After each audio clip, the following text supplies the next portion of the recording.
Yo creo que, si no me equivoco, es la primera vez que en nuestra congregación predicamos de Génesis. Creo que nunca lo habíamos hecho expositivamente en un culto.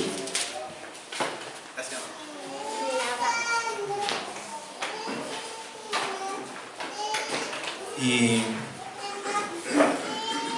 con lo que decía nuestro hermano Alejandro,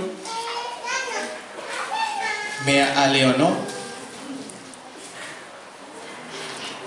porque de verdad, cuando lo leamos, quizás usted lo ha leído, y si lo va a leer por primera vez, usted se va a escandalizar con lo que vamos a leer, porque de verdad es una historia muy extraña, escandalosa, pero una historia que nos muestra el Evangelio con una profundidad, hermanos, increíble.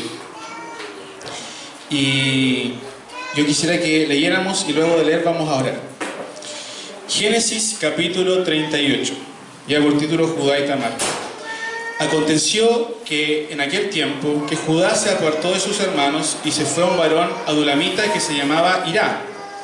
Y vio allí Judá la hija de un hombre cananeo, el cual se llamaba Súa, y la tomó y se llegó a ella. Y ella concibió y dio a luz un hijo y llamó su nombre Concibió otra vez y dio a luz un hijo y llamó su nombre Onán. Y volvió a concebir y dio a luz un hijo y llamó su nombre Selá. Y estaba en Kesib cuando lo dio a luz. Después Judá tomó mujer para su primogénito la cual se llamaba Tamar. Y el primogénito de Judá, fue malo ante los ojos de Jehová, y le quitó Jehová la vida. Entonces Judá dijo a Onán: llégate a la mujer de tu hermano y despósate con ella, y levanta descendencia a tu hermano. Y sabiendo Onán que la descendencia no había de ser suya, sucedía que cuando se llegaba a la mujer de su hermano, vertía en tierra, por no dar descendencia a su hermano. Y desagradó en ojos de Jehová lo que hacía, y a él también le quitó la vida. Y Judá dijo a Tamar su nuera: quédate viuda en casa de tu padre hasta que crezca Selá mi hijo, porque dijo: no sea que muera él también como sus hermanos. Y se fue Tamar y estuvo en casa de sus padres. Y pasaron muchos días, y murió la hija de Súa, mujer de Judá. Después Judá se consoló y subía a los trasquiladores de sus ovejas a Timnat, él y su amigo Hirá el adulamita. Y fue dado aviso a Tamar, diciendo: he aquí, tu suegro sube a Timnat a trasquilar sus ovejas. Entonces se quitó ella los vestidos de su viudez, y se cubrió con un velo, y se arrebozó, y se puso a la entrada de Enaim, junto al camino de Timnat, porque veía que había crecido Selá, y ella no era dada a él por mujer. Y la vio Judá, y la tuvo por ramera, porque ella había cubierto su rostro. Y se apartó del camino hacia ella, y le dijo: déjame ahora llegarme a ti, pues no sabía que era su nuera. Y ella dijo: ¿qué me darás por llegarte a mí? Él respondió: yo te enviaré del ganado un cabrito de las cabras. Y ella dijo: dame una prenda hasta que lo envíes. Entonces Judá dijo: ¿qué prenda te daré? Ella respondió: tu sello, tu cordón y tu báculo que tienes en tu mano. Y él se los dio, y se llegó a ella, y ella concibió de él. Luego se levantó y se fue, y se quitó el velo de sobre sí, y se vistió las ropas de su viudez. Y Judá envió el cabrito de las cabras por medio de su amigo el adulamita, para que éste recibiese la prenda de la mujer, pero no la halló. Y preguntó a los hombres de aquel lugar, diciendo: ¿dónde está la ramera de Enaim junto al camino? Y ellos le dijeron: no ha estado aquí ramera alguna. Entonces él se volvió a Judá y dijo: no la he hallado. Y también los hombres del lugar dijeron: aquí no ha estado ramera. Y Judá dijo: tómeselo para sí, para que no seamos menospreciados. He aquí yo he enviado este cabrito, y tú no la hallaste. Sucedió que al cabo de unos 3 meses fue dado aviso a Judá, diciendo: Tamar, tu nuera, ha fornicado, y ciertamente está encinta a causa de las fornicaciones. Y Judá dijo: sacadla y sea quemada.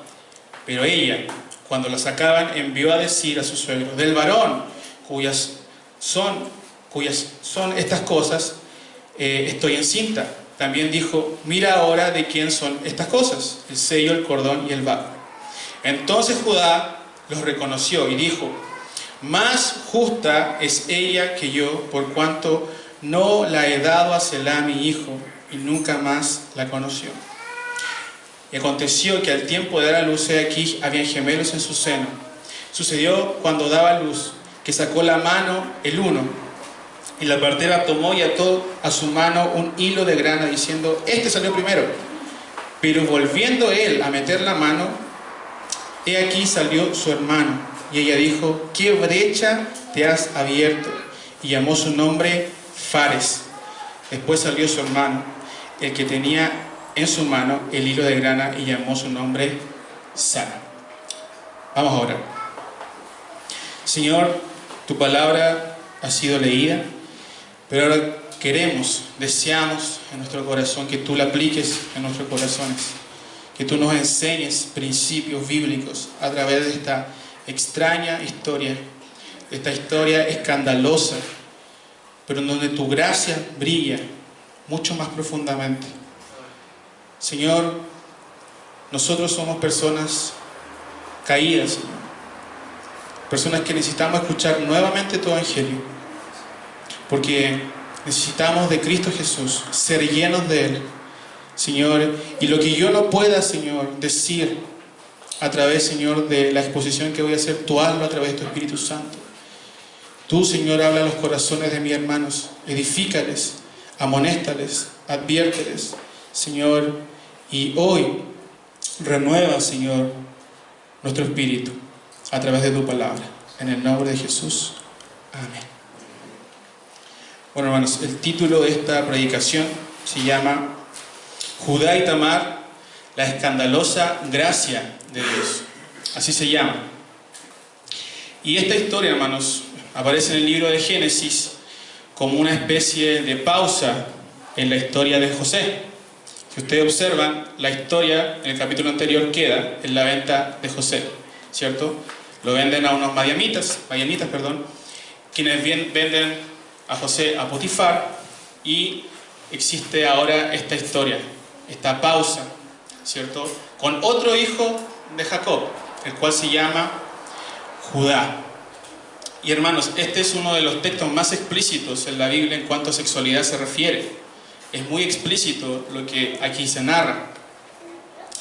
Y observamos que Judá, al principio, en el primer versículo, él deja a su familia, él deja a su tribu, al igual que Abraham lo hizo, pero Abraham lo hizo por mandato de Dios. Judá lo hizo por influencia de un amigo que él tenía, un adulamita, que se llamaba Hirá. Y vamos a ver cómo Hirá influencia tan fuertemente en Judá y cuán influenciado es Judá en esta historia. Hermanos, recordemos que en esta época apartarse de la familia, apartarse de la tribu era un riesgo total.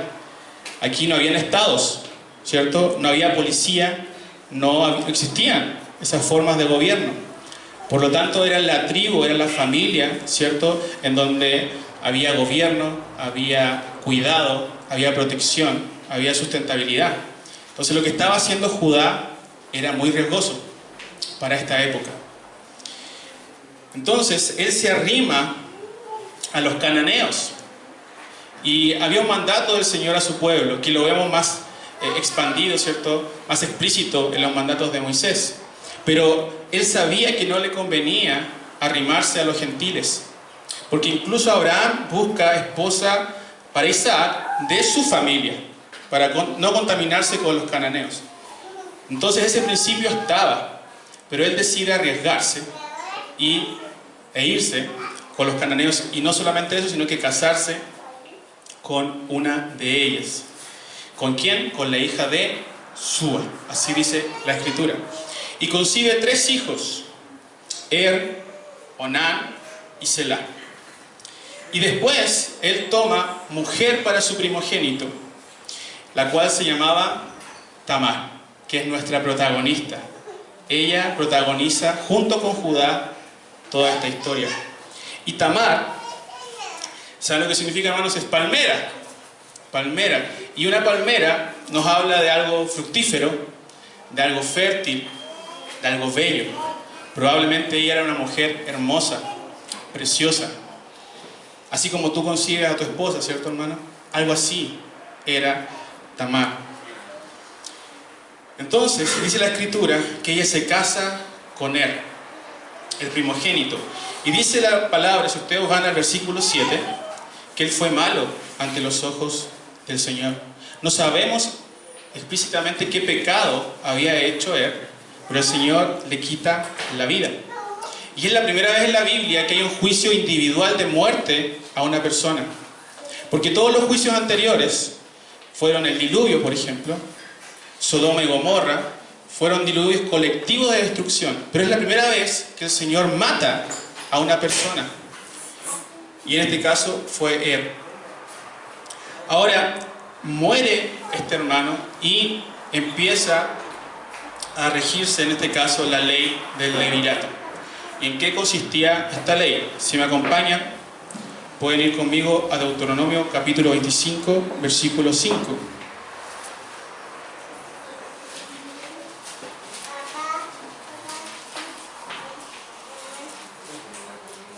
25, perdón, versículo 5.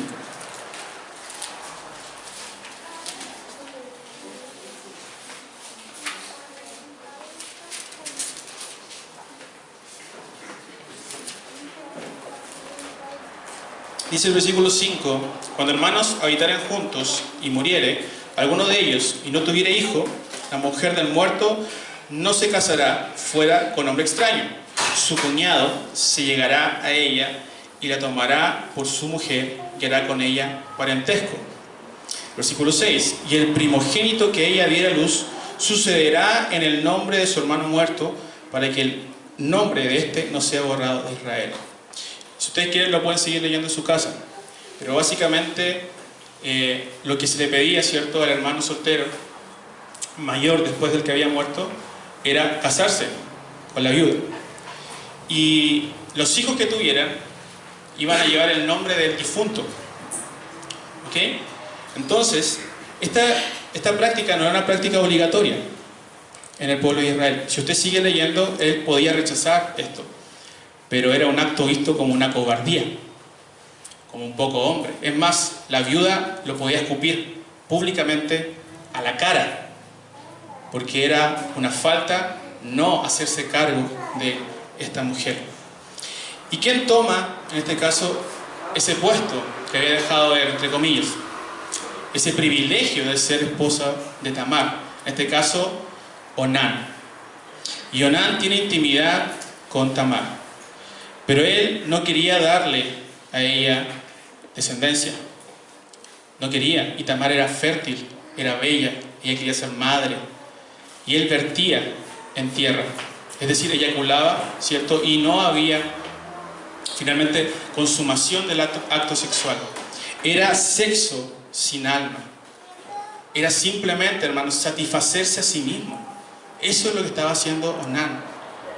Eso es lo que muchas veces los hombres hacen, satisfacerse a sí mismo. Y la Biblia nos habla de una cosmovisión total en cuanto a nuestra sexualidad. La primera propósito de la sexualidad, hermanos, es disfrutar el uno del otro. Esa es la primera función de nuestra sexualidad. Yo y mi esposa en un acto íntimo, disfrutándonos. Y sin duda que subyugado a esto, hermanos, está poder tener bebés, hijos. Pero esto se le estaba privando a Tamar. Tamar era una mujer odiada, hermanos, despreciada. Estaba siendo vapuleada por esta familia, por estos dos hermanos malvados. Y dice la palabra que esto desagradó al Señor. El Señor se desagradó de esta sexualidad pervertida de este hombre. El Señor le quitó la vida, hermanos. Y esto tiene que ver mucho, hermanos. A ti, varón, te hablo hoy día, que estás casado, de cómo vives tu sexualidad con tu esposa. Tú, hermanos, no estás buscando en ella un objeto, sino que estás buscando en ella entregar amor. Porque el amor es eso, entregarse profundamente, hermanos. No es un acto para ti mismo, hermanos. No es un acto de autosatisfacción, hermanos. No. La sexualidad, bíblicamente hablando, es hermosa, es placentera. Pero el Señor nos las da en un contexto de pacto eterno, en donde dos personas se entregan mutuamente y alaban al Señor, porque la sexualidad, hermanos, dentro del cristianismo es algo santo. Tú cuando tienes sexualidad con tu esposo, no estás pecando, hermanos. No, lo estás haciendo algo que a Dios le agrada, porque también lo haces para Él. ¿Se acuerdan de lo que estábamos hablando delante? Alex decía, él decía todo. ¿La sexualidad está dentro de todo? ¿Sí o no? Es extraño que yo esté diciendo esto, ¿cierto? ¿Cómo va a ser algo santo la sexualidad? Pero somos nosotros quienes hemos pervertido esta bendición. Y el Señor mata a Onán, al igual que Ananías y Zafira, ¿se acuerdan en Hechos 5? El Señor los mata a ellos por sus pecados. Dios les quitó la vida. Y una muerte instantánea y una muerte justiciera. Y quizás tú dices, bueno, ellos eran malos. Yo no tengo ningún pecado. Yo creo que el Señor nunca me va a hacer eso a mí. Pero tú y yo, hermanos, somos tan pecadores como ellos. Simplemente que somos receptores de la gracia de Dios. Y la ira de Dios que iba en contra tuya y mía, ¿cierto? La absorbió, la recibió nuestro Señor en la cruz del Calvario. Pero no somos mejores que y Onán. No somos mejores. Ahora, hermanos, han muerto los dos hijos, el mayor y el del medio. Y ahora Judá, hermanos, experimenta la muerte de sus dos pequeños. Imagínense Judá, hermanos. Métanse en la mente de Judá. Sus dos hijos están muertos y ahora tiene que dar al último, Selá. Y dice la palabra que él tenía miedo de entregar a su tercer hijo y da la excusa de que su hijo era muy pequeño, ¿cierto? Y envía a Tamar a la casa de sus padres. No sabemos qué edad tenía Selá, no tenemos idea. O quizás simplemente era puro temor de Judá. La Biblia no nos da mayor información acerca de eso. Pero fíjense que Tamar vuelve a su casa. Vuelve a atravesar la misma puerta por la cual ella salió para amar a que era el primer hijo de Judá. Imagínense lo que ella pensaba, hermanos. De vuelta a la casa de mis papás. Fracasé. No di descendencia. No tengo nada. Ella estaba sola. Y no solamente era eso, hermanos. Fíjense en el peso social para esta mujer. Esa mujer está maldita. Esa mujer mata a los hombres. ¿Se dan cuenta, hermanos? El peso que había en la cabeza de esa mujer. ¿Cuántos pensamientos de muerte quizás habían en ella? De fracaso. Y me llamo Tamar, palmera. Soy fructífera. Y me está pasando esto. ¿Por qué me está pasando esto a mí? ¿Por qué estoy siendo despreciada? Y esto estaba sucediendo con esta mujer que era fértil, que era bella. Los hombres la estaban despreciando. Hermanos, y en esta época, como yo les decía, no había previsión social, no había leyes en favor de la mujer como hoy en día. No existía eso. No había nadie que le hiciera justicia. Nadie. Ninguna institución. No había feministas. No habían hombres. No habían parlamentos. No habían tribunales. Solamente había una persona viendo esto. Pero esa persona era el creador del universo, Dios, que estaba viendo toda esta injusticia y que Él iba a vindicar el honor de esta mujer. Entonces, hermanos, no solamente podemos apreciar el desdén de Tamar, sino que también vemos el mal rol de Judá. Él era el patriarca, era el padre de familia. Él debía hacerse cargo de ella, de Tamar. Él no debía haberla enviado de vuelta donde sus padres. Él tenía que haberla cuidado, haberla tenido en su tribu, en su familia, y haber esperado que se la tuviera la mayoría de edad para casarla. Pero él se porta como un cobarde, por temor. Y hermanos, la Biblia nos habla de que las mujeres tienen un valor intrínseco en sí mismas, en ellas mismas. Ellas tienen un valor, hermanos. No son un objeto. Judá la estaba viendo como un objeto. ¿Por qué? Porque no estaba dando descendencia. Y en esta época Básicamente, el valor de la mujer tenía que ver con eso, con tener hijos. Pero la Escritura nos muestra algo mucho más que eso. Eva era varona, era el acompañamiento idóneo de Adán. No era simplemente un objeto sexual, sino que era la esposa que Dios le había dado para compartir toda su vida. Y las mujeres que están aquí, tu esposa, tus hijas quizás, ellas son importantes. Tan importantes como tú, tan importantes como yo. No son más ni menos, porque la Biblia nos muestra eso, hermanos. Esto de la igualdad hoy en día, yo sé, hermanos, que está presente, pero la Biblia nos habla como iguales, pero con distintas funciones, sin duda, con distintas funciones. Y lamentablemente, Tamar es de vuelta a su casa. Y la simiente del pecado se ve nuevamente reflejada en Judá. ¿De quién era hijo Judá? ¿Se acuerdan? ¿De qué personaje era hijo? De Jacob. Y Jacob era un engañador. Jacob era un miserable, hermanos. Y nosotros servimos al Dios de Jacob. ¿Sí o no? Y aquí la simiente del engaño nuevamente se hace presente, porque él engañó a Tamar. La engañó. Pero esa simiente de pecado, ahora, hermanos, no prevalece en nosotros, sino que es la simiente de Cristo que está en nosotros. Porque su Espíritu Santo ahora mora en ti, hermanos, y mora en mí, y moró en Jacob, y moró en Judá, increíblemente, lo vamos a ver más adelante. Pero es la simiente de Dios que ahora reina en nuestros corazones. Sin duda que hay una batalla en tu ser, hermanos, pero la simiente de Dios ha sido sembrada en ti. Si realmente has creído en el Evangelio, te has arrepentido, el Espíritu Santo está orando en tu vida. Y dice la Escritura que pasaron muchos días de soledad para Tamar, y la esposa de Judá falleció, y ahora él estaba solo también. Y en el verso 12, si ustedes observan, dice que Judá se consoló y subió a la ciudad de Timnat. ¿Para qué? Para esquilar el ganado. Esto es algo súper importante en la historia, porque no solamente era trasquilar las ovejas, sino que era trasquilar la oveja, tener dinero y salir a celebrar. Es decir, había una fiesta relacionada al trasquilamiento de las ovejas. Entonces no es que simplemente él fue a ganar dinero, él fue a disfrutar también el dinero. Ya estaba, él dice en la Biblia que él ya se consoló, ya se olvidó de su esposa. Y él es un caballero, es de la tribu de Judá, él es el patriarca y va a ir a disfrutar de lo suyo.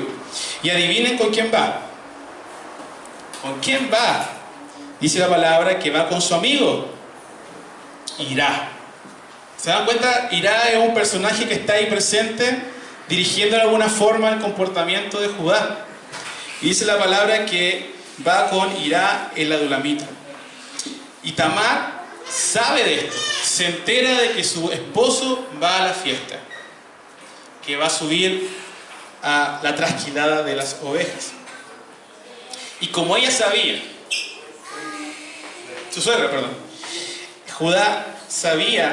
Tamar sabía que este Judá quería desembarazarse de ella, quería abortarla, quería que ella fuera borrada.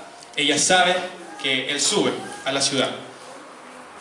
Y en el versículo 14, fíjense bien, se nos cuenta que Selá ya había crecido. O sea, ya estaba en edad. Entonces este tipo, que es mi suegro, no me quiere dar a su hijo y ahora se va a disfrutar de lo que tiene. Se ha olvidado de mí.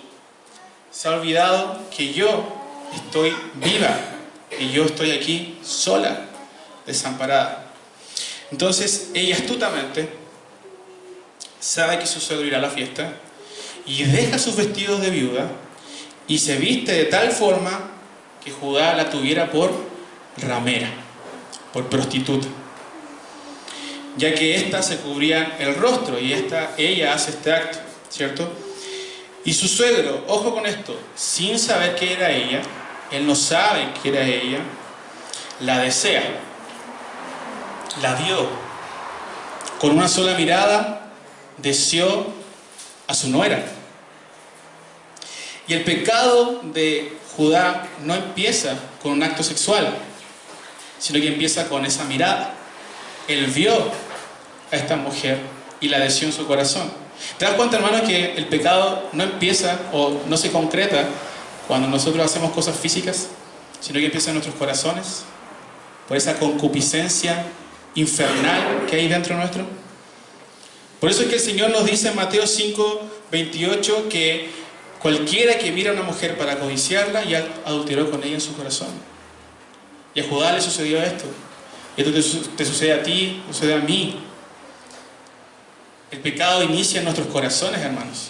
Cualquier pecado, el que tú quieras describir, cualquiera, el matar, el robar, el adulterar, el fornicar, cualquier pecado, el sexual empieza en nuestros corazones. Una concupiscencia descontrolada. Aquí, hermanos, el único deseo de Judá, al igual que sus hijos, es autosatisfacción de sí mismo. De sí mismo, hermanos. Igual que Onán. Sexo descontrolado. No hay autodonación de sí mismo hacia Tamar. Hay un deseo animal.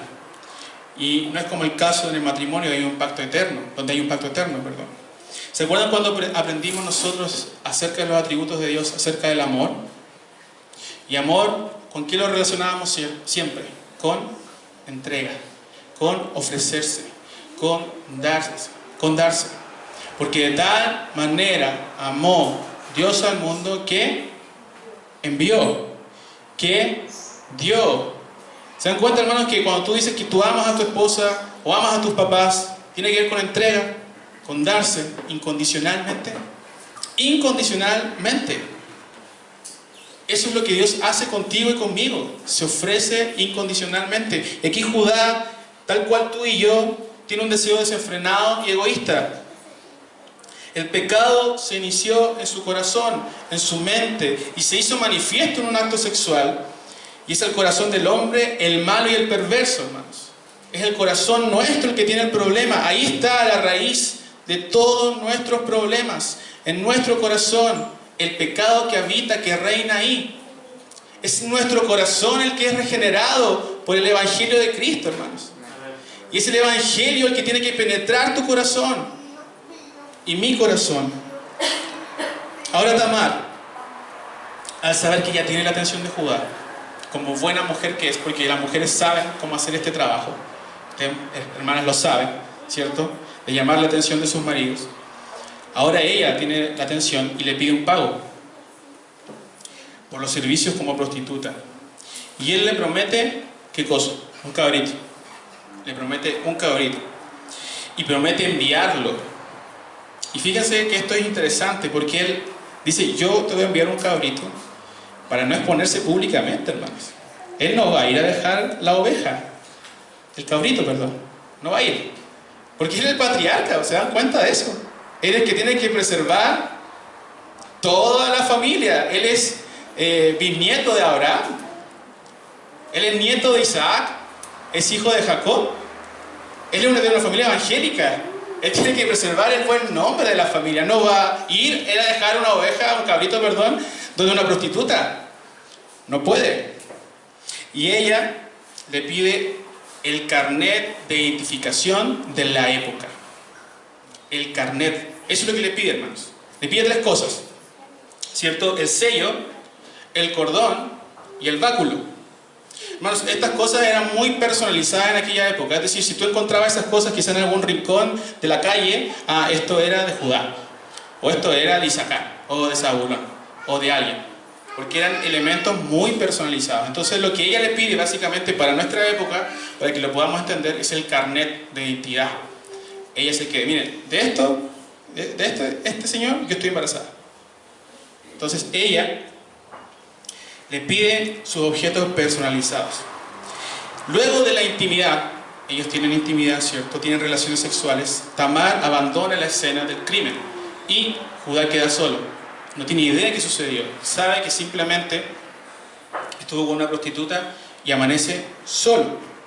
Deja sus vestiduras de prostituta y vuelve a ser una respetable viudo.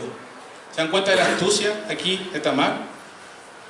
Y uno tiene problemas morales fuertes con esto, muy fuertes. Entonces se levantó, probablemente quizás con alguna resaca, satisfecho en sí mismo, y envía ¿a quién? A pagar la deuda. ¿A quién, hermanos? A su amigo.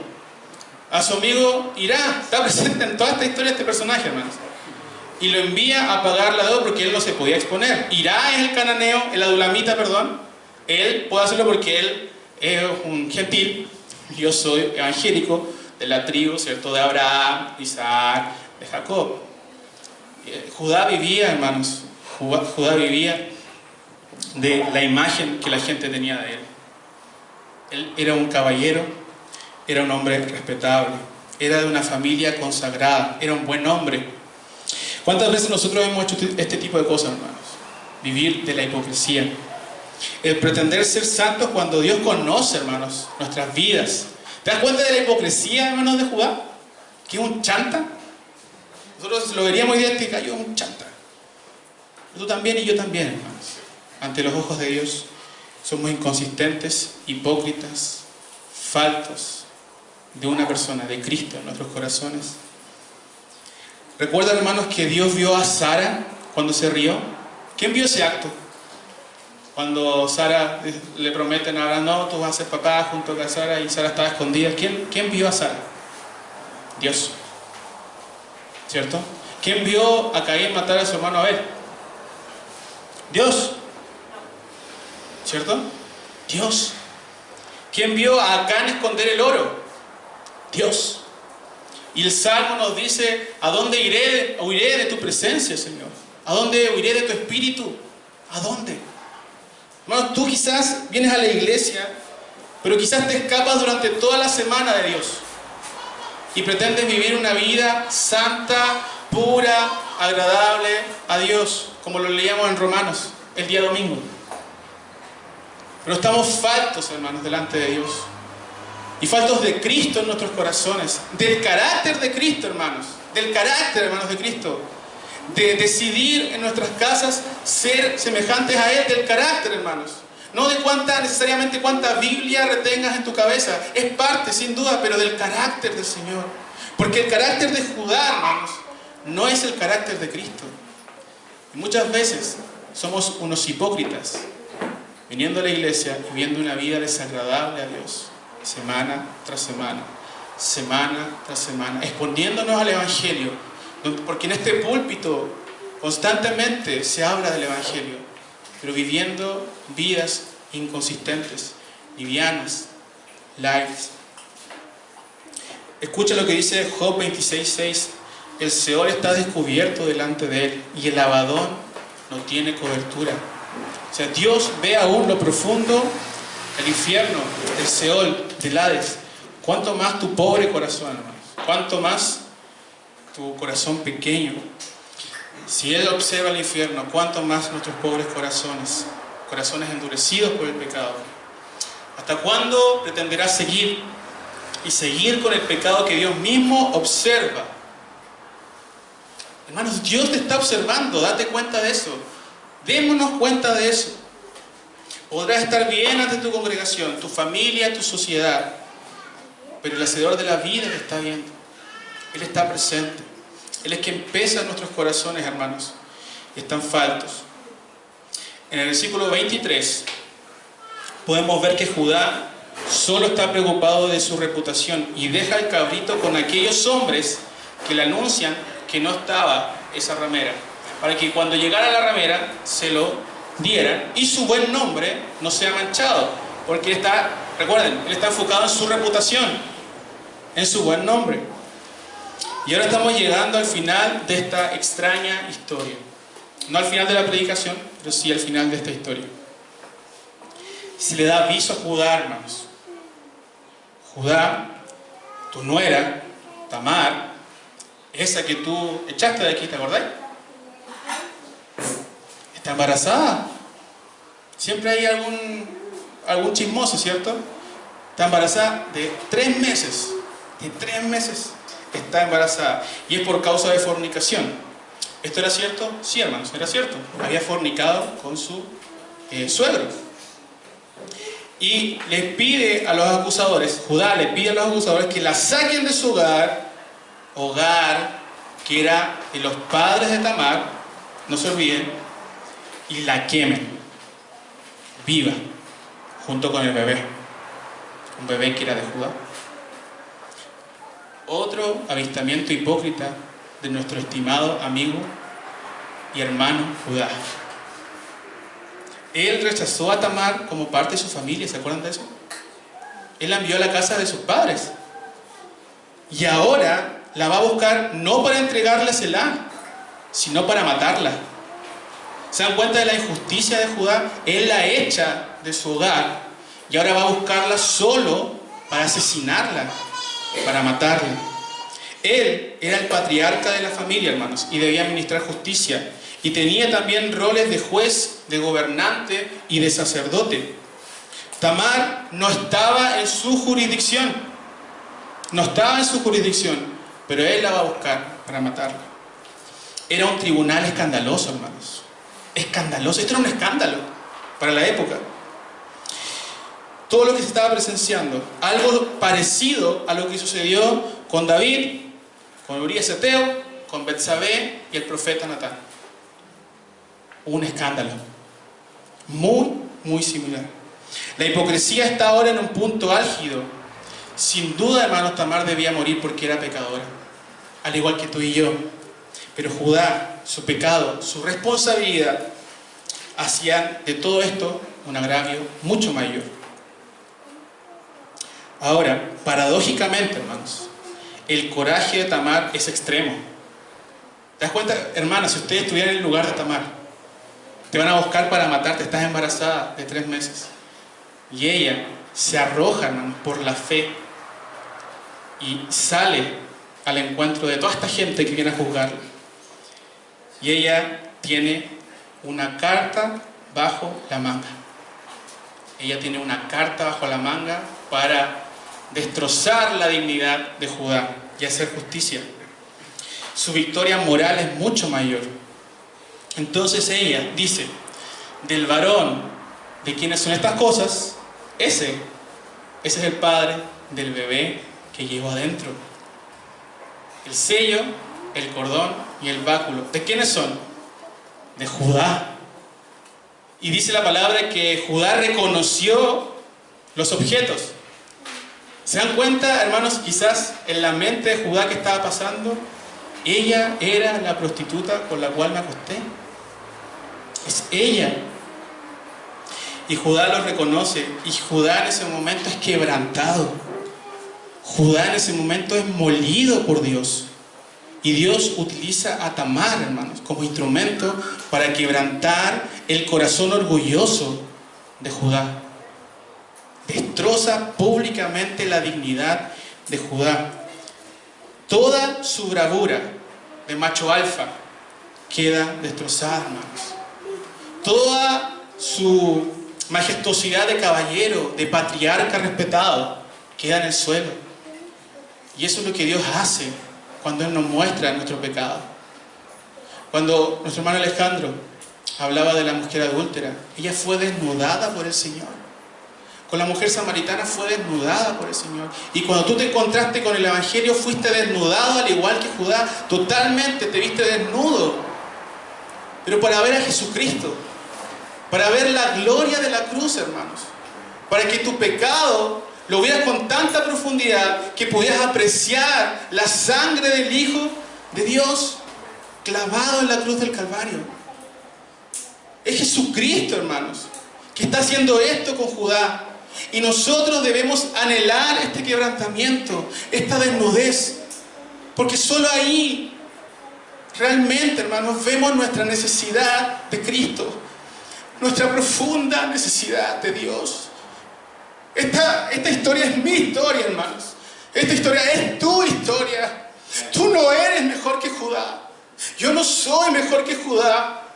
Pero si Él me debe quebrantar y desnudarme públicamente, que Él lo haga para que mi alma sea salva y yo pueda amarte a ti, a mi esposa, a mi sociedad, a mi país, para que Él realmente haga una obra, porque yo no puedo, porque yo no soy capaz. El pecado de Judá es un mar comparado con la gota de pecado de Tamar. El triunfo moral de Tamar es increíble. Por eso es que Él dice: más justa eres tú que yo.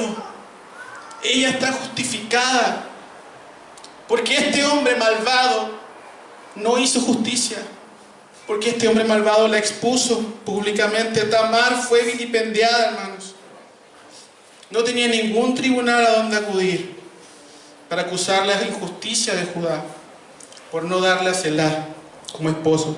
Así que providencialmente ella misma atrapó a Judá y fue justificada. Ella lo atrapó soberanamente. Y aquí hay que hacer una observación importante, hermanos. Una observación que quizás se nos pasa de largo. ¿Cuántas veces tuvieron relaciones sexuales? ¿Cuántas? Una sola vez. Y quedó embarazada. Una sola vez. Yo sé que hay esposas aquí y que han intentado quedar embarazadas. Y aquí soberanamente Dios permite que en una sola relación sexual Tamar quedara encinta, quedara embarazada. Esto era la soberanía de Dios, esto era la mano de Dios, hermanos, en todo esto. En la primera relación sexual queda embarazada, y ahora la mujer despreciada, desechada, maldita, era la reina del hogar de Judá. Ahora ella, la despreciada, ahora ella es la mujer que lleva a los hijos del patriarca. ¿Se dan cuenta, hermanos, cómo Dios cambió la suerte de ella? Tu suerte y mi suerte. La palmera había vuelto a florecer por pura obra y gracia de Dios.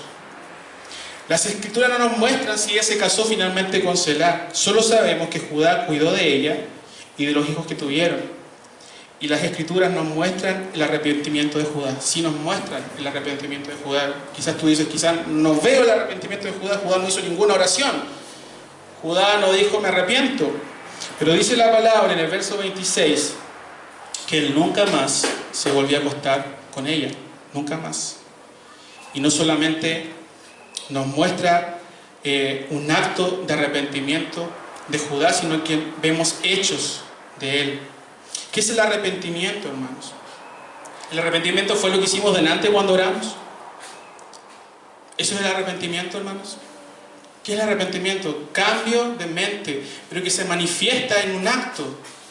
Dejar el pecado atrás, darle la espalda al pecado y correr a la cruz de Cristo. Pero es dejar el pecado. Hermanos, constantemente hablamos del arrepentimiento, y Spurgeon, hablando acerca de él, dice: el arrepentimiento para vida va acompañado de vida espiritual en el alma, y que asegura, escucha esto, hermano, el arrepentimiento asegura la vida eterna a todo aquel que lo posee. Da vida al espíritu muerto, es un odio continuo al pecado, es apartarse continuamente de él en las fuerzas de Dios y abrazar a Jesucristo, nuestro abogado. Hermanos, constantemente nos arrepentimos, oramos, y eso está bien, va acompañado, pero el arrepentimiento es un desprecio al pecado y abrazar al Señor. Judá, un hombre inconsistente, deplorable, se encontró con el Dios de Abraham, de Isaac y de Jacob. Por fin conoció al Dios de sus padres. Y hay otro acto de arrepentimiento en él, que quizás no vemos en el texto, pero vemos posteriormente en la historia de José. Y es que él vuelve nuevamente con sus hermanos. ¿Se acuerdan cuando los hermanos van a pedir, ¿cierto?, provisiones a Egipto? Judá es uno de los hermanos, es decir, él volvió. Él se dio cuenta de que a pesar de que la iglesia está llena de Isacares, de Rubenes, de Zabulones, de despiadados, de malos hombres, era el mejor lugar donde voy a estar. Hermanos, es la iglesia en donde se sanan y se curan los pecados. Por más fuerte que sea el pecado, hermanos, que algún hermano cometió dentro de la iglesia, es aquí donde se curan todas las heridas, donde hay disciplina, donde hay gracia, donde hay misericordia. Pero quizás tú dirás, pero los hermanos de Judá eran tan malos como él. Sí, pero no hay mejor lugar que casa. No hay mejor lugar que casa. No hay mejor lugar que esta congregación, hermanos. No hay lugar mejor. No esta local, ¿eh? Usted sabe a lo que me refiero. Pero no hay mejor lugar que la iglesia cuando somos pecadores. Porque somos pecadores en busca de un solo objetivo: ser transformados a la imagen de Cristo. Y fíjense que en Apocalipsis, ¿se acuerdan cuando estudiamos Apocalipsis? Dentro de los 144.000 sellados, ¿a quiénes se nombran? A los hermanos de Judá. ¿Y eso qué representaba? El ideal del pueblo de Dios. ¿Se dan cuenta que esos hombres eran unos despiadados, unos cobardes? Quisieron matar a José, su hermano. Pero el Señor graba sus nombres en la Escritura, porque su gracia es abundante. Judá y Tamar tuvieron dos pequeños. ¿Cómo se llamaban? Fares y Sara. Eran dos gemelos. Al igual que Isaac tuvo dos gemelos, Jacob y Esaú, la historia se vuelve a repetir. ¿Y Jacob qué hizo? Le quitó la primogenitura a Esaú, ¿se acuerdan? Y aquí es Fares quien se abre, hermanos, brecha, y finalmente sale primero. Y ahora el segundo nuevamente es el primogénito, por pura gracia de Dios. Esta es una historia de gracia sobre gracia. ¿Cuántos hijos perdió Judá? ¿Cuántos murieron? 2. ¿Cuántos hijos tiene ahora? 2. Porque lo que Dios quitó, Él lo vuelve a restablecer. Y la simiente maligna que ellos tenían de pecado, Dios ahora la establece en una simiente por donde vendría el Salvador. Esta historia es parte del gran panorama divino de Dios. Si ustedes me acompañan a Mateo capítulo 1, versículo 3.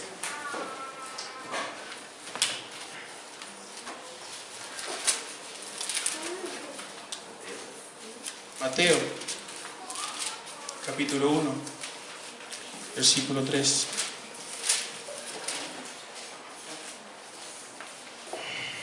Dice que Judá engendró de Tamar a Fares y a Sara, y Fares a Esrom, y Esrom a Aram. Aram engendró a Aminadab, y Aminadab a Nasón, y Nasón a Salmón, y Salmón engendró de Rahab, otra mujer prostituta, por la gracia de Dios, a Booz, y Booz engendró a Ruth, una mujer idólatra, a Obed, y a Obed a Isaí. Isaí engendró al rey David, y el rey David engendró a Salomón, la cual fue la mujer de Urías. Fíjense, hermanos, que en esta historia, en esta genealogía, se nombran a las mujeres. Mujeres despreciadas. Hermanos, fíjense la gracia de Dios por medio de la Escritura. Se nombra a Tamar, se nombra a Rahab, que era una prostituta, se nombra a Ruth, que era una idólatra, y se nombra a Betsabé, que fue una adúltera. Y se nombra solo a ellas. ¿Se dan cuenta que muchas esposas no son nombradas? Solo esas mujeres. Es porque por la gracia de Dios Él nos quiere mostrar que su salvación es por gracia. Hermanos, y no solamente ellas, tenemos al cobarde Judá, al loco Nabucodonosor, tenemos al demente Manasés, tenemos al asesino apóstol Pablo, y estás tú y yo. Quizás Tamar no sabía que el Salvador que vendría moriría en su lugar, quizás no lo sabía, pero sí sabía que había una promesa en Judá, y se aferró a ella y la tomó, y de mi descendencia va a venir el Salvador y ese Salvador me ha de justificar, me ha de salvar. Estamos terminando, hermanos. Esta historia está escrita en medio de la historia de José, ¿cierto? Y es para mostrarnos un contraste total entre Judá y José. Un contraste total de estos dos hermanos. Eran del mismo padre, ¿cierto? Jacob. Pero eran totalmente diferentes. Fíjense, un cuadro comparativo. José afecta a una potencia mundial y bendice a muchas naciones. Judá es afectado por pueblos y gentiles y avergüenza a toda su familia. José es alejado de su parentela por el desprecio de sus hermanos. Judá se alejó de sus hermanos y de su pueblo por su propia voluntad.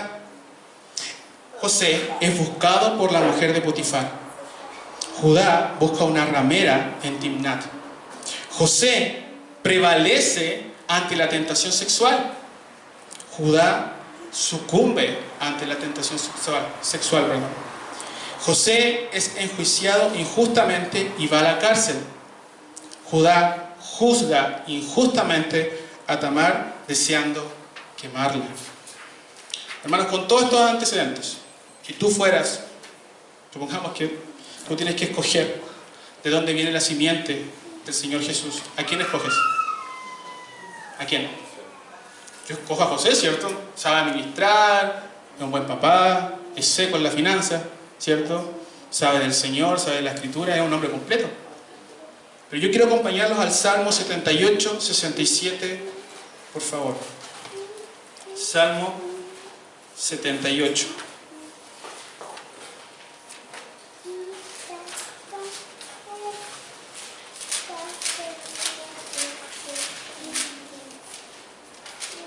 Versículo 67.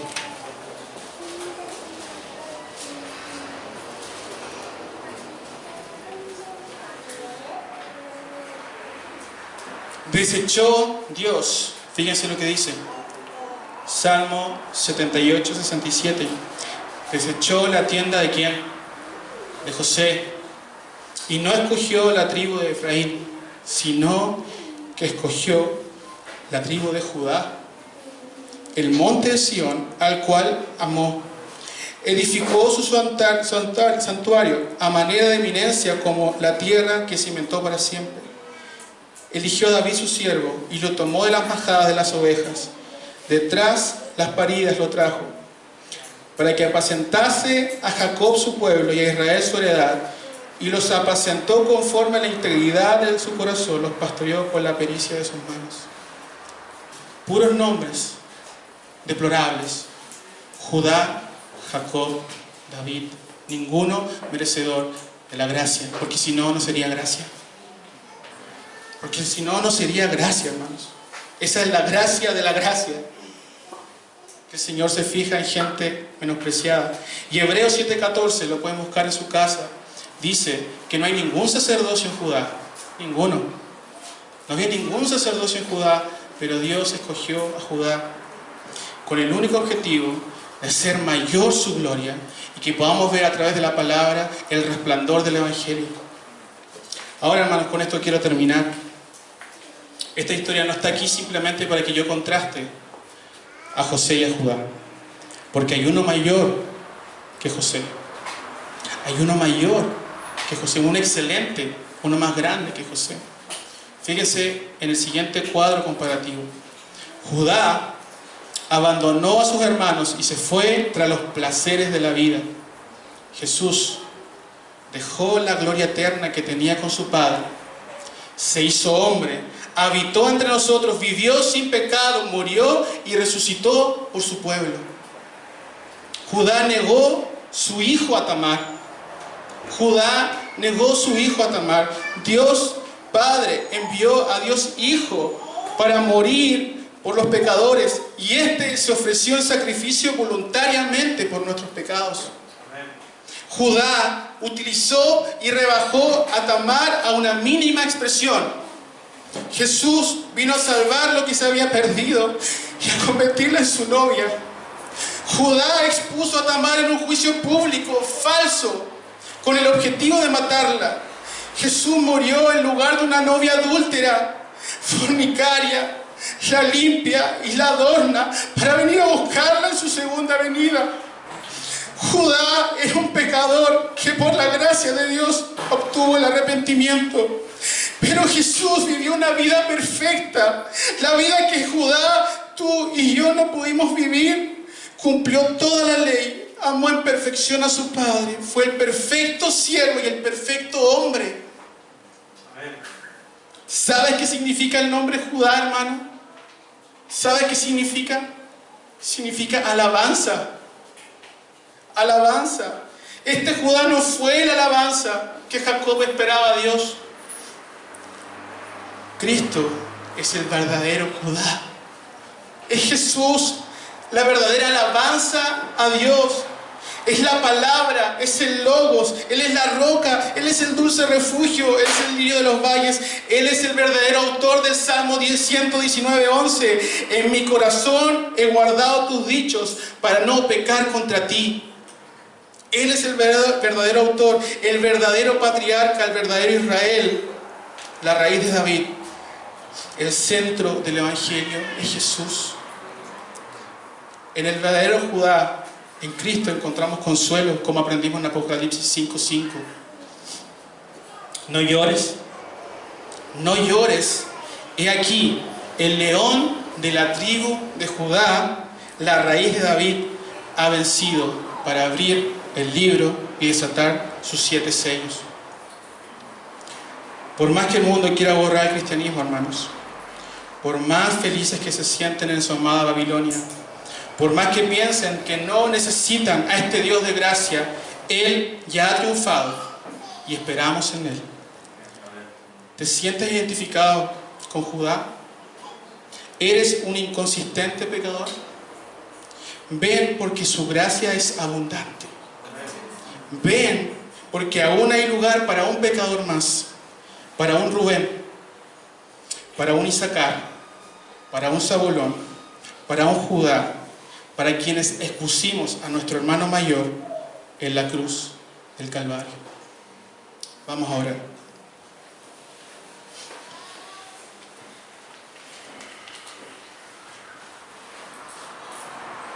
Señor, nos dirigimos a ti en la confianza de que en Cristo Jesús tú nos escuchas. Y hoy, Señor, venimos como un pueblo inconsistente delante de ti, hipócrita en muchas áreas de nuestra vida, pero que desea alabarte y exaltarte, que desea, Señor, levantar la bandera de Cristo. Señor, danos nuevamente más de tu gracia, danos más de Cristo Jesús. Señor, aquí hay hombres y mujeres que necesitamos tu evangelio, que necesitamos a Cristo por sobre todas las cosas. Señor, y tu palabra nos muestra que solamente por gracia hemos sido salvados. Nosotros somos, Señor, Tamar, la despreciada y la desechada, pero al mismo tiempo somos Judá, hipócritas, inconsistentes. Ambas personas necesitaban el Evangelio y hoy necesitamos del Evangelio nuevamente que resplandezca en nuestros corazones. Tú aplicas, Señor, tu palabra en los corazones de mis hermanos. Enséñanos a amarnos y que a pesar, Señor, de que somos obras en construcción, tú nos invitas a ser parte de este cuerpo. Tú nos invitas al arrepentimiento continuamente y tú nos invitas constantemente a observar que tu gracia es suficiente para perdonar todos nuestros pecados. Te pedimos todas estas cosas en Cristo Jesús. Amén.